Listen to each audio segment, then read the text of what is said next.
मी आता कल्याण नगर राष्ट्रीय महामार्गावर आहे आणि इथंच ह्या महामार्गावरती महानगर गॅसने एक खोदकाम केलेलं आहे। या खोदकामासाठी जी उल्हासनगर महानगरपालिकेची जी परवानगी असते ती इथं त्यांनी घेतलेली नाही आहे आणि त्यामुळे जे आहे ते इथं मोठ्या प्रमाणात एक ट्रॅफिक समस्या देखील उद्भवली होती। काल देखील इथं वाहतूक कोंडी झाली होती। अनेक असे अपघात देखील होण्याचे प्रमाण जे आहे ते ह्यामुळे होतात। इथील काही स्थानिक जे ग्रामस्थ आहे ते आपल्या सोबत आहे, आपण त्यांच्याशी जाणून घेणार आहोत नेमकं काय त्यांचं म्हणणं आहे, कुठली परवानगी त्यांनी घेतल्याने काय सांगाल? ऍक्च्युली हा काम आहे ना, हा रिजन्सी एंटिलियावाल्यांनी हा खोदलेला आहे।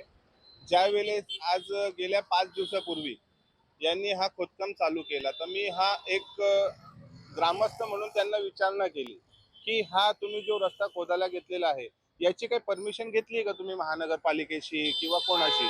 तर त्यांनी मला ही परमिशन दाखवली। आमचा आज हा म्हारलगावचा पट्टा आहे आणि त्यांनी मला कुर्ला कॅम्पची परमिशन दाखवली। ठीक आहे, त्याच्यानंतर आम्हाला हे 2 परमिशन त्यांनी पाठवले आमच्या ग्रुपवरती। आमचा एक ग्रुप आहे आपत्कालीन, तर त्या ग्रुपवरती आम्हाला त्यांनी ही परमिशन त्यांनी आम्हाला सेंड केली। मग आता काही वेळापूर्वी त्यांनी ती ग्रुपवरती ही डिलीट करून टाकली। कशासाठी डिलीट करून टाकले ते आम्हाला जे परमिशन दाखवलेत तुम्ही, तर तुम्ही परमिशन का डिलीट केलेली आहे? आम्ही त्यांना एवढा पण विचारणा केली की बाबा हा अगर तुम्ही महानगरपालिकेशी तुम्ही अगर कुठली परमिशन वगैरे घेतली असेल तर ती आम्हाला दाखवा, पण त्यांनी आम्हाला कुठलीही परमिशन दाखवलेली नाहीये। हे जे खोदकाम म्हणजे कोणासाठी टायपिंग केलेलं होतं आणि काय त्यामध्ये सांगा? हे MGL वालेची लाईन इकडनं सरळ सरळ गेलेली आहे।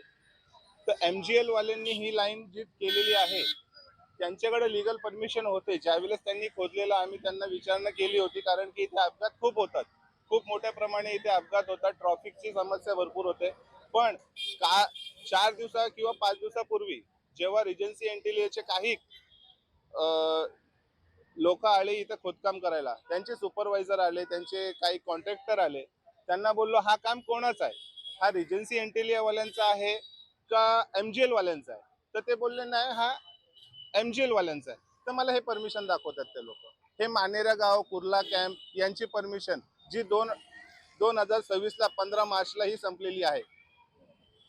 आपल्यासोबत अजूनही इतर काही ग्रामस्थ आहे त्यांच्याशी जाणून घ्या। काल देखील इथं वाहतूक कोंडी झालेली होती, काय सांगायला बाबा? आमचा एकच प्रश्न आहे, ज्यावेळेस परवानगी दिली असते राष्ट्रीय महामार्गावरती, ती परवानगी दिल्यानंतर इथं ट्रॅफिक विभागासंदर्भातला पण प्रश्न निर्माण होतो। राष्ट्रीय महामार्ग आहे, इथं खूप मोठ्या दळवळण आहे, रात्री सुद्धा खूप गाड्या चालतात।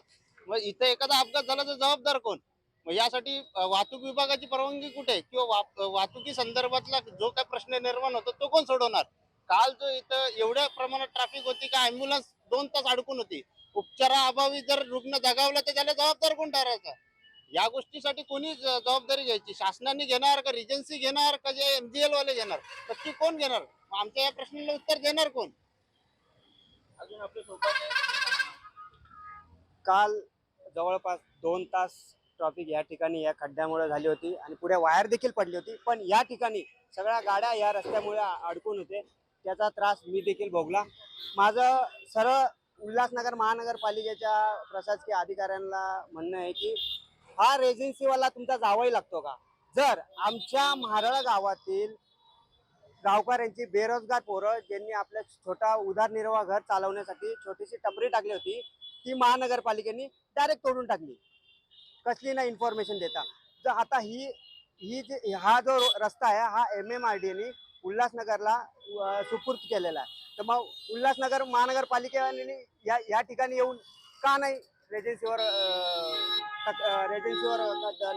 माझं एकच म्हणणं आहे की ह्या 4 दिवसात जर उल्हासनगर महानगरपालिकेने या रेजन्सी या ग्रुपवर जर कारवाई नाही केली तर सदर विभागात येऊन आम्ही धरणं आंदोलन करणार।